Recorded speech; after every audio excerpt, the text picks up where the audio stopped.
What is up? It's Oz with Apollo bringing you some more Driveclub for the update for RPM and velocity, and we're going to kick it off with the first car, which is the Peugeot EX1 concept car. This is the funniest car I think I've ever seen, but it's also really fun to drive because the wheelbase is like so close to each other. But it's a pretty awesome car to mess around with.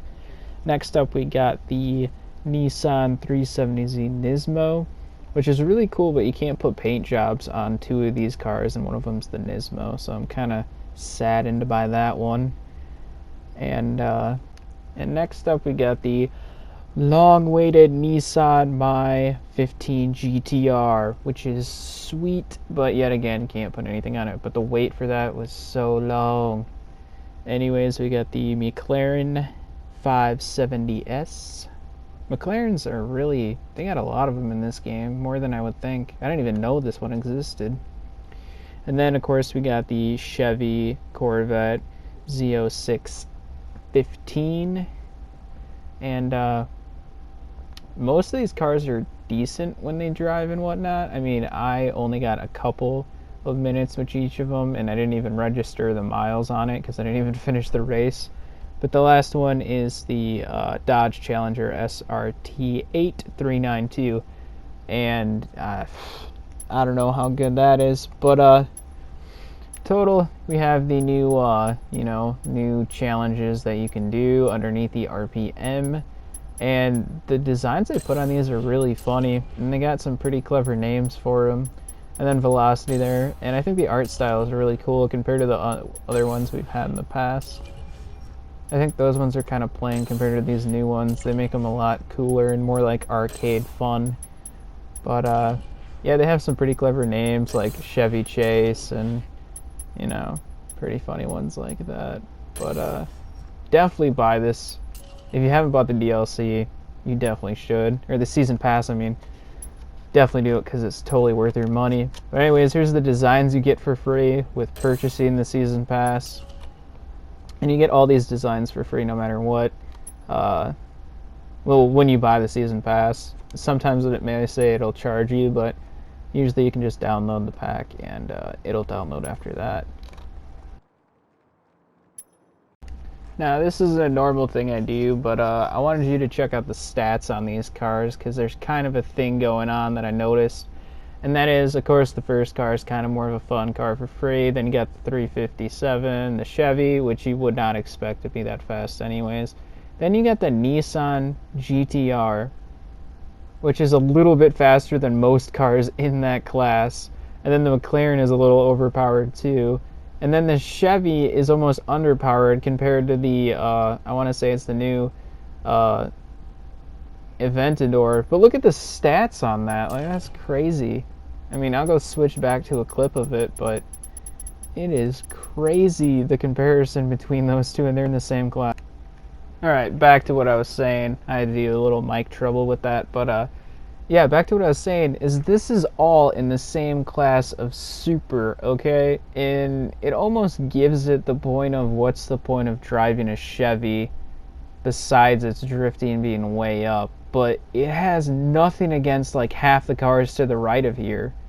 I mean, it's almost like you're getting robbed. I understand like you can't pay to win for DLC, but you still should have a car that's pretty evenly matched. But here we'll jump over to the Aventador, which basically just demolishes it and all of it. Of course, some people have preferences of how they like to drive, but this is a beast of a car. I mean, you'll get it in a season pass, but people that buy it, you know, the expansion's separate. Like, the Lamborghini one might be the best one you have ever gotten out of your money's worth, at least. But they really, like, half-assed half of these cars for this DLC. And two of them you can't even add decals to. I know it's not that big of a deal, and I'm making it sound way more than it should be, but they should let you do that. Of course, some cars, like they had in Gran Turismo and stuff, you couldn't do anything to the car. Like, there was a Nissan GTR that had to be black no matter what. But, yeah, I would actually rate this expansion, even though I wanted the GTR so bad, and they make it not even that good in this game. They actually lower it, and I don't believe it's even in the super class. But I gotta rate this like a 3 out of 5. It might be one of the worst DLC expansions we've had in a while. But yeah, but it's just not too good.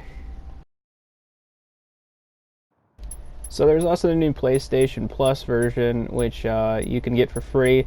It's only one region, so I think India is the region, but they also have its own multiplayer you can select if you want to play with PlayStation Plus members, although PlayStation Plus members do not get the benefits of playing with anyone else besides in that class. But as usual, they update the pictures and stuff for the menus, which is really cool because they use actual people's pictures that they get sent in, so people can send them into Evolution Studios and then they put them up.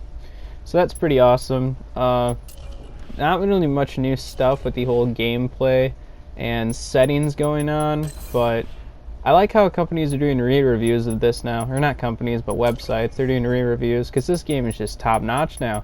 They totally revamped it. Looks really good.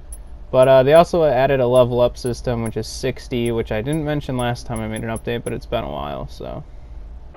So now we come to the final conclusion. Is this DLC worth it? Strong nope on that one. The cars aren't the best in this one. The long wait for the Nissan GTR is just put down by how horrible that car is. I mean, I might exaggerate it a little bit, but they could have made that car a lot better than it was. But, and also some of the other cars, like the Corvette is totally outclassed too, so it's such a slow car. I don't know. I guess it's to the loyal fans of those manufacturers, but thanks for checking out my video. Check out my ones that come out in the future. Adios.